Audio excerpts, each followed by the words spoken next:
Bonsoir. Ce soir, nous faisons une grande place à l'humour, à la bonne humeur, grâce à Jean-Claude Mouaka. Comment allez-vous? Ben écoutez, ça va très bien, vous-même. Il est devenu... Bon, ça va. Dès que je vous vois, ça va bien. Je sais que je vais rire, je vais m'éclater comme le téléspectateur. Vous êtes sur scène et là, vous êtes dans une série sur Netflix en place de Zadi et ça cartonne. Numéro 1. Ouais. Qu'est-ce qu'on éprouve à l'idée d'avoir participé à cela? La fierté, de la reconnaissance Hein? et aussi de l'estime de soi sur le travail qu'on a pu effectuer depuis toutes ces années, parce que c'est du travail. Ouais. Je dis toujours, il y a une part de réussite, mais il faut la provoquer, cette réussite. Il faut provoquer sa chance et je l'ai provoquée par le travail. Par le travail. Et vous êtes aussi sur scène pour votre pièce, autre pièce. Il est devenu père de famille, il est heureux et ça se voit. Ouais. Ça fait beaucoup de boulot. Hein. Ça fait beaucoup de boulot, ouais. Le spectacle donc s'appelle Père de famille. Vous avez bien expliqué le synopsis, parce que je suis père de famille depuis peu, enfin un peu, depuis 2017. Ouais. J'ai eu des enfants, je suis marié depuis 2 ans. Et j'essaie de raconter un petit peu cette expérience de jeune père de famille avec cette double culture française parce que je suis né ici, mais africaine de par mes parents. Ouais.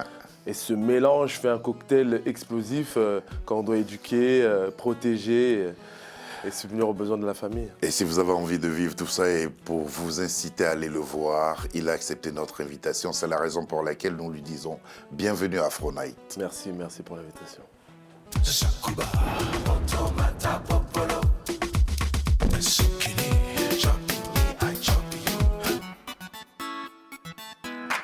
Mesdames, je vous sais très nombreuses devant votre poste à nous suivre comme ça tous les soirs. Lorsqu'un homme est trop beau pour une soirée, regardez ce qu'il faut faire. C'est lui qui t'a fait ça? Oui, c'est lui. Je peux savoir pourquoi? Pourquoi, madame? Ça là, pourquoi vous lui avez fait ça? Qu'est-ce qu'il y a? De quoi? Ça coupe là. Ça va pas. Qu'est-ce qui va pas dans la tête, madame? Mais il est trop beau. Je vais faire comment moi ce soir? On a une soirée, hein? Toutes les meufs elles vont encore être là. Oh là là, j'y sais, hein? Je vais encore me taper. Mais qu'est-ce que je peux faire pour vous, madame? Bah je sais pas, ratez-le. Je sais pas, faites-lui la coupe à 2 saillies, FIFA 99, non? Désolé, on sait pas faire ça ici. Vous savez pas faire ça. Ok, voilà, va. Vas-y. Et bébé, il a dit il sait pas faire ça, c'est pas de sa faute. Amela, c'est le meilleur, il sait pas rater les gens. Hein, Kevin? C'est pas rater les gens. Il sait pas rater les gens. Non.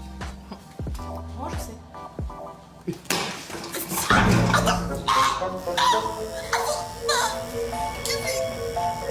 Sans pression, il Sans est installé. pression. Tranquille. Elle m'a installé, elle m'a raté. Elle vous a raté. Alors, comment vous est venue l'idée? Parce que les réseaux sociaux ont joué un rôle important dans ce qui vous arrive aujourd'hui. Comment vous est venue l'idée de mettre ça, Alors, d'aller sur les réseaux sociaux? Sur les réseaux sociaux, lorsque j'ai Il n'y avait pas de producteur, il n'y avait rien? Si, Prince Calixte. Ouais, d'accord. Prince Calixte. Ouais. En fait, en 2015, début 2015, je suis à une étape de ma carrière qui est au plus bas. Je ne fais plus rien, je n'essaie pas de produire, j'écris rien. Et je me rends compte que je ne suis pas du tout à ma place, que je ne suis pas heureux. Et je me remets en question. Qu'est-ce qui te rend heureux, Jean-Claude? Et je sais que c'est la scène, c'est divertir les gens, raconter des histoires. Et il y a l'essor des réseaux sociaux, Facebook qui cartonne. On peut commencer à produire des vidéos sur Facebook. Et j'ai envie d'écrire mon spectacle. Donc j'écris mon spectacle. Je propose à Prince Calixte de m'aider. Mais on est tout petit. Même si on a eu des expériences auparavant, il n'y a rien de vraiment intéressant pour pouvoir promouvoir la chose. Donc j'ai dit, je vais me mettre sur les réseaux. Alors, même malgré le fait d'être dans le creux de la vague, on arrive à faire rire. Dans le creux de la vague. Oui, bah à un moment donné, c'est le travail. Moi, mon travail, c'est de divertir les gens. Ouais. C'est provoquer des émotions. Ça va pas, il faut. Voilà, il Ouais. faut. Il faut travailler. On peut être malade, mais il faut aller au boulot parce qu'on est cadre, on est ceci, cela. Et ben, j'étais obligé de faire ça parce que c'est ce que je savais faire le mieux.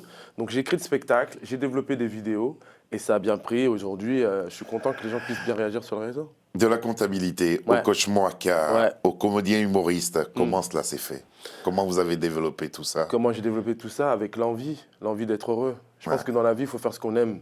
Et moi, ce que j'aime, à la compta, c'était pas... C'était pas du tout ça. Non, mais je pense... si j'étais devenu comptable, j'aurais pu devenir comptable, mais j'aurais été assassin à côté. pour mettre un petit peu de piment parce que j'étais tellement malheureux dans ce truc-là que j'aurais voulu exprimer mon malheur à travers des meurtres. À qui vous pensez devoir ce parcours que vous connaissez aujourd'hui? À qui je pense devoir? Je pense déjà à moi-même. Ouais. Vraiment. Parce qu'on peut vraiment, comme on dit, aide-toi, le ciel t'aidera. Je sais que j'ai été soutenu par mes proches. Il y a eu un professeur Il y aussi. a eu un professeur, M. Virin, Ouais. en terminale de français, qui a vu que je n'étais pas heureux dans la comptabilité et qui m'a vu m'épanouir lorsqu'il a mis en place des ateliers de théâtre. Et lui-même voulait devenir comédien, mais il a cherché la sécurité. Et je sais pas, il a peut-être Il vu un dit il a truc en moi. cherché la sécurité. Oui, il a cherché. C'est vrai. Souvent, c'est ça. Ouais. Des fois, on a des rêves, mais on vit dans une société qui ne nous pousse pas à l'entrepreneuriat, nous pousse pas à rêver et qui essaie de nous mettre dans des cases Pour pour faire remplir. bouillir la marmite. Voilà, hein. c'est ça. Et donc, du coup, il m'a vu, il m'a dit, Jean-Claude, t'as pas envie de faire de la compta, je sais. Et ton bac, comme ça, tu as au moins cette sécurité-là, tu fais plaisir à tes parents. Mais après, t'essayes. Au moins, essaye. Si ça marche pas, t'auras aucun regret, mais t'auras essayé. Il y a des gens qui vous ont influencé, des gens que vous admiriez avant de vous lancer. Quand je me lance, je sais que j'ai des souvenirs des premiers films que j'ai pu regarder quand j'étais petit qui m'ont marqué. Eddie Murphy, le flic de Beverly Hills, Ouais. Jim Carrey. Première fois que je vais au cinéma, je vais voir un film de Jim Carrey qui s'appelle The Mask. Et quand je sors de ces séances-là, quand je regarde le film d'Eddie Murphy ou Jim Carrey, je suis bien, quoi. Je suis apaisé, j'ai ri, j'ai vu une histoire. Et j'avais ce sentiment au fond de moi du bien-être. Et qui a ressurgi des années plus tard avec cette possibilité de pouvoir monter sur scène et de provoquer ce sentiment aux gens, quoi. 2017, quel a été l'impact justement de votre premier one-man show, One Man Costaud? Quel a été son impact dans la suite de votre carrière? C'est le retour des gens. Lorsque je fais mes showcases en septembre, je me souviens, j'avais fait 3 showcases suite à la réaction des internautes via mes sketchs Coach Mwaka. J'ai réussi à remplir 3 salles. Et quand j'ai eu le retour des premiers rires, je me suis dit, waouh, j'aime bien ça. Qu'est-ce qu'on ressent? Ah, je sais pas, c'est comme quelqu'un qui vient de la Coupe du Monde. Pour moi, c'était une victoire de voir des gens réagir à une histoire qui m'a touché personnellement, des choses qui me choquent, la société, des prises de position, et que les gens réagissent avec moi autour de l'humour. J'étais Mbappé, quoi. One Man Costaud, voilà. Vous avez été coach sportif? Non, j'ai pas été coach sportif. C'est vrai que je m'entraîne beaucoup. Là, je suis en train de vous parler. Après, je vais à la salle. Il y a déjà mon sac qui est prêt dans ma voiture. Mais je pense que le sport m'a permis d'avoir de l'assurance. Ouais. Si je fais pas de sport, je suis pas là devant vous. Et cette assurance-là, on va le constater, vous en jouez sur scène. Mustapha Didi et le Kido. On regarde ça.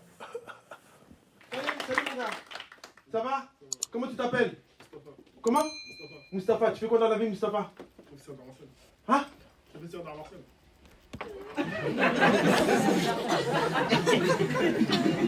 Là, je réfléchis. Parce qu'il a dit ça avec un calme, tout ça, c'est-à-dire que je peux te niquer ta race. Fais attention, fais attention. Professeur d'art martial, quoi comme art martial tu fais? Hein? Kwankido. C'est Un art martial sino-vietnamien. quoi? Un art martial sino-vietnamien. D'accord. On frappe avec quoi? L'oreille? Je connaissais les taekwondo, mais les shukwendo, le miteno peut-être. C'est un art martial qui vient de quel pays, tu le dis?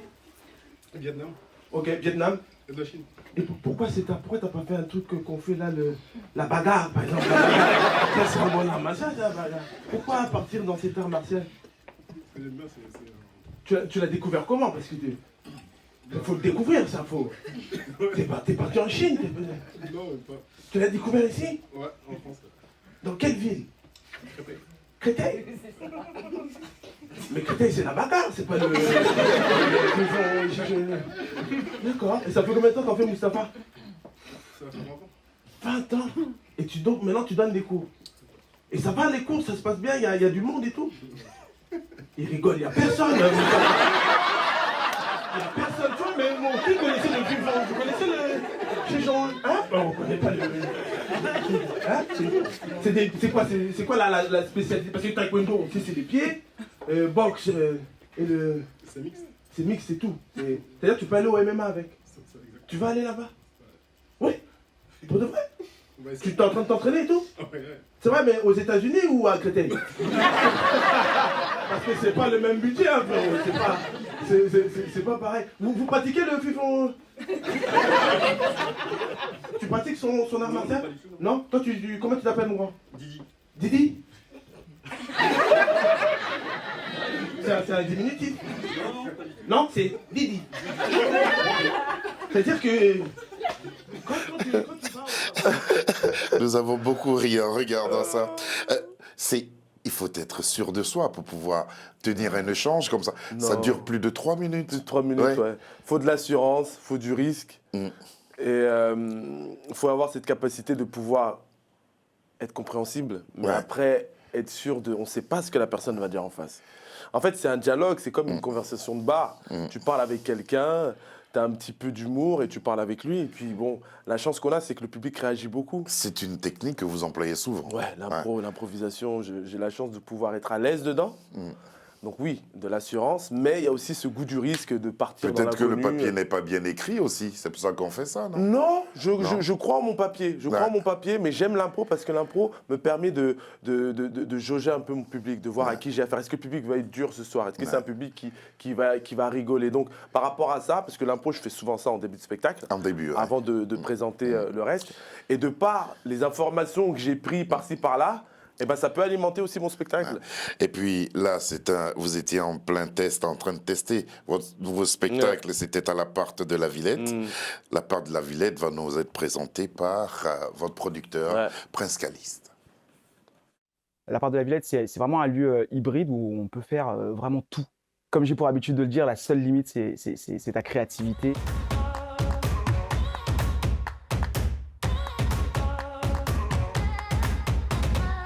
Lorsque j'ai commencé en fait à produire mes premiers artistes, ça s'est fait chez moi, dans mon appartement. Je me suis dit, demain, si je deviens plus grand, plus riche et surtout pour être périn, il me faut mon propre lieu. Il me faut en fait un lieu hybride où les gens se retrouvent en fait comme chez eux. Et de là est né le projet de l'appart de la Villette. À partir de 18h, il y a des activités douces, cours de théâtre, formation théâtrale, cours de yoga. Et enfin, en soirée, on a la possibilité du coup d'assister à des événements culturels, de stand-uppers, comme on les appelle un peu vulgairement, qui viennent en fait tester, rôder leur van, parce qu'on est une jauge de 50 personnes, donc c'est pas très grand, contrairement aux salles parisiennes, mais c'est pile poil ce qu'il faut pour pouvoir en fait faire de l'écoute d'albums, par exemple, ou bien projeter un film. Et là, on est en train d'accueillir, par exemple, une exposition, donc bientôt il va y avoir un vernissage. Donc voilà, c'est tout ce qui est vraiment art, tout ce qui est culture, et bien entendu entrepreneuriat. On a une salle de réunion, une salle de formation ici même au sein de l'appart de la Villette, donc on commence à faire de la formation. C'est aussi un lieu de coworking, sur réservation pour le coup, comme on a pas mal de privatisation, au-delà de l'aspect culturel ou de l'aspect business, on reçoit des événements très importants. Par exemple, on a eu des formations sur la langue des signes, on a eu des masterclass sur la parentalité. J'ai réussi en fait une partie de mon rêve complètement, c'est de répondre justement à ces besoins entrepreneuriaux, culturels, de jeunes artistes, de jeunes entrepreneurs, des startups, pour pouvoir aussi les aider à réaliser leurs rêves ou bien à transmettre leur message. C'est ça aussi l'appart de la Villette. Que pensez-vous de toutes ces activités? C'est extraordinaire, il parle très bien, Prince. Hein. Carrément qu'il parle très bien. Ça fait plaisir parce que je vois d'où on vient. Je sais qu'il a cet esprit d'entrepreneur depuis un bon moment. Il l'a fait avec moi, il l'a fait avec d'autres. Il continuera. Et il est sincère, il est gentil, il a de l'empathie.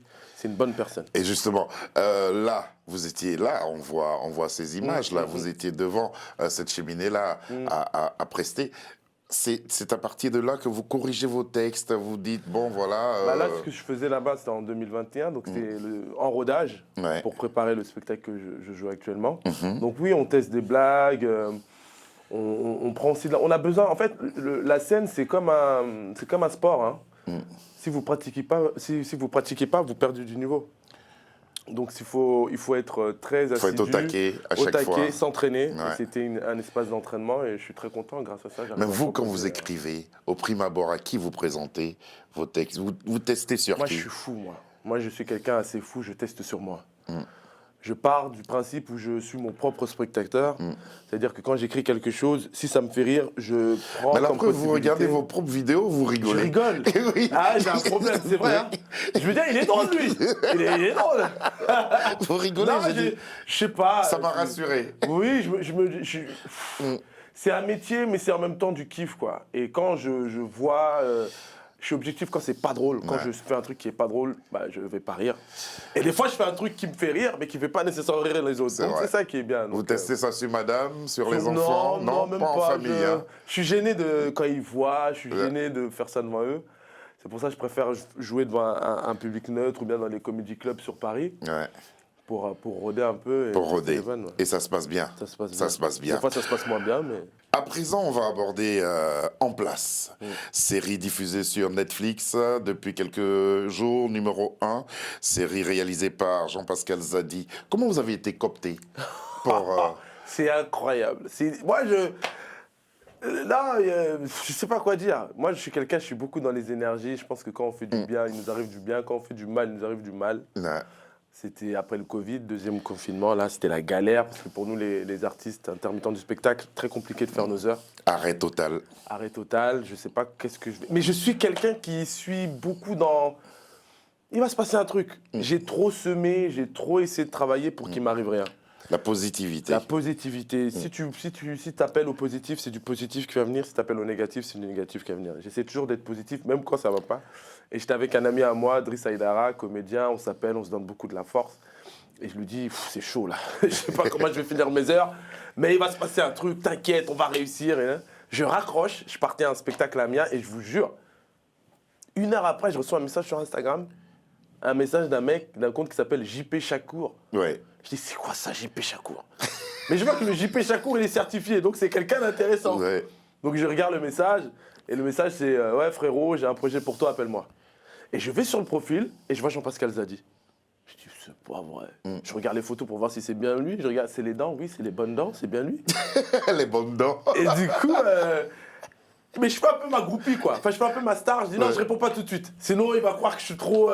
Donc j'ai répondu. J'ai trop faim. Je l'ai appelé et quand je l'appelle, il me dit comme ça, il me dit allô, mais tu sais que tu rappelles 4 heures après le César, le meilleur espoir au César, et on rigole et on brise la glace comme ça et, ouais, Il est fort sympathique. Très fort. On va voir le teaser. Mais ça sert à quoi de se relever les manches s'il faut baisser son froc?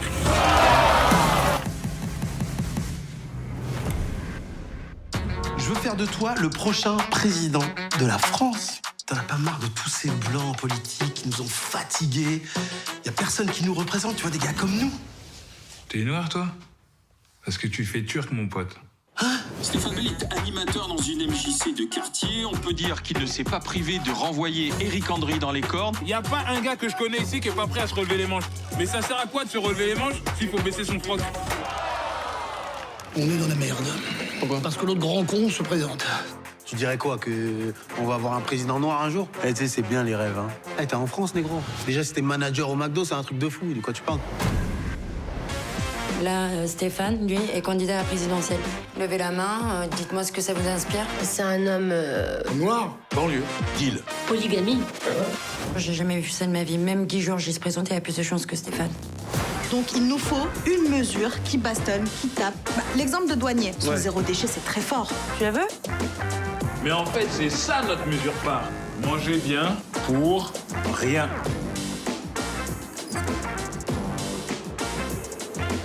Manger halal, payer rien. Et là, t'as tous les Arabes. Et crois-moi, il y en a beaucoup. Hein. Et regarde-le, il est sur toutes les chaînes en train de bénir la foule. Il me prend 8%, il me siphonne. Blé, on va se le faire. Blé et douanier semblent donc bien partis pour s'affronter au second tour de l'élection présidentielle. Tu seras jamais président. Eh, on est en France, ils sont les beaux États-Unis. Yasmine, ça te dirait pas d'enlever ton... Parce que j'ai l'impression que les gens, ça les tend un peu ici.